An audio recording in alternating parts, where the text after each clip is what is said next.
Eden transferred, how the throne of God moved from a garden to the human heart. Introduction. The divine shift. In the opening chapters of the Bible, we encounter Eden. Eden Hebrew, meaning delight, pleasure, abundance. Eden was far more than a lush geographical location. It was a sacred intersection between heaven and earth. The early chapters of Genesis portray Eden as a place where humanity lived in unbroken fellowship with the Creator, walking with Him in the cool of the day. Genesis 3:8. Clothed not in garments, but in innocence and glory.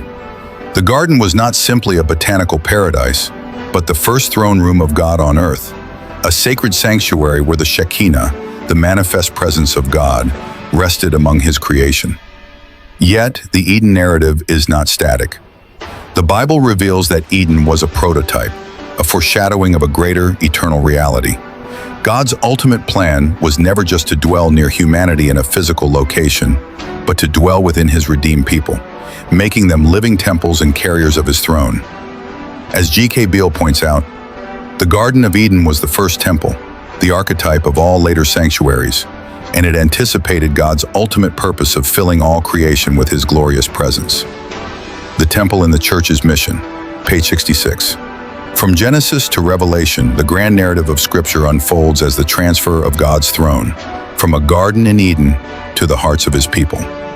1. Eden, the first dwelling of God's presence. Hebrew picture of Eden. The root word Eden in Hebrew carries the meaning of pleasure, delight. Compare Psalm 36, they feast on the abundance of your house.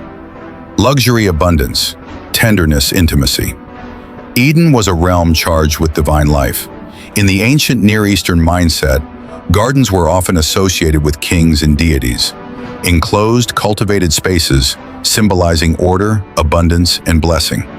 But Eden was different from pagan sacred gardens.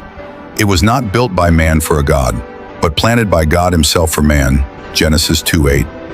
Genesis 3:8 describes God walking in the garden in the cool of the day, literally in the wind spirit of the day. This Hebrew expression suggests that God's presence moved through Eden like a living wind, the same spirit that hovered over the waters in creation. Genesis 1:2. Biblical scholar John Walton comments, Eden was not simply a park with trees, it was sacred space, the center of God's presence on earth, from which order and blessing were to flow to the rest of creation. The lost world of Genesis 1, p. 82. 1.2. Eden as a throne room. Eden was more than a paradise. It was a royal sanctuary, the first earthly manifestation of God's throne. Ezekiel 28:13-14, often seen as a poetic reflection on Eden and its heavenly counterpart, describes precious stones, symbolic of divine glory, the mountain of God, symbol of authority, of Psalm 48, 1-2, cherubim, angelic guardians of God's throne, see out of Exodus 25:20. The tree of life at the center represented direct access to the source of eternal life, God Himself.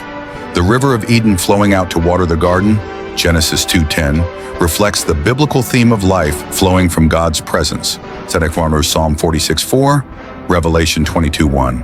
The ancient Jewish text Genesis Rabbah 15:6 says, Eden is the dwelling place of God, and the garden is the place where He set the man He formed. In other words, Eden was a cosmic headquarters, the place where God's authority, glory, and blessing were localized on earth. 2. The fall. Separation from the throne. When Adam and Eve sinned, they were expelled from the sacred space. Genesis 3:24 says, He placed the cherubim and a flaming sword to guard the way to the tree of life. This was not merely a change of location, it was the loss of direct access to God's throne. Sin brought alienation, shame, and spiritual death. As N.T. Wright observes, the whole biblical story after Genesis 3 is about how God brings His people back into His presence. The day the revolution began, page 47. The cherubim at the east of Eden mirrored the cherubim later placed over the Ark of the Covenant, Exodus 25:20, both guarding the place of God's presence. Humanity was now outside, longing for restoration. 3rd, God's presence. After the fall, God initiated a progressive plan to reestablish His dwelling among His people. This plan moved through stages: the tabernacle, the temple, and finally the believer's heart. The tabernacle was built according to God's precise blueprint, Exodus 25:8 through 9. Let them make me a sanctuary, that I may dwell among them. The temple in Jerusalem, 1 Kings 8:10 through 11, was filled with the glory of the Lord. Both were adorned with garden imagery, palm trees, flowers, and cherubim woven into the fabric, 1 Kings 6:29 to 35. The menorah represented the tree of life, and the Holy of Holies was the inner sanctuary, a symbolic restored Eden. Yet the access was limited. Only the high priest could enter once a year, Leviticus 16:2-34. The presence of God remained localized and veiled, two prophetic promises of internal presence. Through the prophets, God promised something greater, Jeremiah 31:33.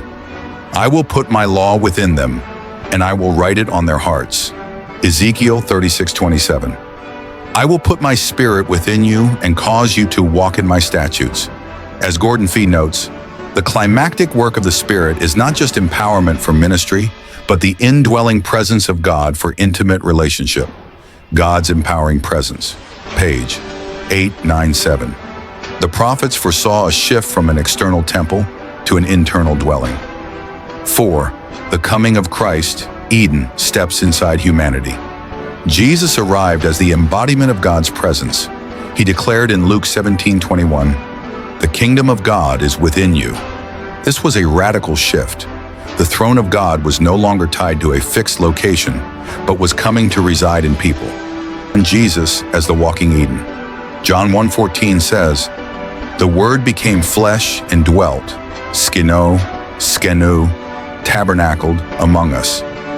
Jesus was the living tabernacle, the walking Eden, the exact meeting place between God and man. He healed the sick, forgave sins, and gave living water, John 4:14, revealing that the presence of God was now moving freely among the people. In John 4:21-23, he announced that worship would no longer be tied to Mount Gerizim or Jerusalem, but would be in spirit and truth, signaling the transfer of sacred space. 5. Pentecost. The throne moves into the heart. The climax came in Acts 2 when the Holy Spirit descended with a sound like a mighty wind, echoing Genesis 3:8, and tongues of fire echoing the flaming sword of Eden. But now the fire did not block access. It entered the believers, purifying and empowering them. Paul declared, "Your body is a temple of the Holy Spirit," 1 Corinthians 6:19. "I will dwell in them and walk among them," 2 Corinthians 6:16. Jesus' promise in John 7:38 came alive. Out of his heart will flow rivers of living water. Believers had become mobile Edens, carrying the throne and river of God wherever they went. 6. The River of Eden. Within Genesis, 2:10's river flowing from Eden finds its fulfillment in John 7:38. The Spirit flows from within believers. The geographical river of Eden becomes the spiritual river of life inside the redeemed. 7. The tree of life inside you. In Revelation 2:7, the tree of life reappears, now in the paradise of God, paradisos. In Christ, access to the tree is restored. Jesus himself is that tree. We eat of him when we receive his life through his Spirit and word. John 6:53-57. 8. The final restoration revelation, 21-22, shows Eden expanded to the whole earth. The New Jerusalem is both a city and a garden, filled with God's glory. 8. The final restoration revelation, 21-22, shows the New Jerusalem, God's throne filling the new earth. It is Eden, but global. The river flows from the throne. The tree of life lines its banks, and there is no curse. But notice, God's presence is both in his city and in his people. The Eden reality that began in a garden now fills all creation through the redeemed. 9. What this means for you. Now you are God's throne room. Live conscious of his presence inside you. You are a walking Eden. People should taste God's delight and provision when they encounter you. You carry the river of life. Speak words and take actions that give life, not death. You have access to the tree of life. Feed daily on Christ, the living Word. Conclusion: the shift is complete. Eden was not lost forever. It was upgraded.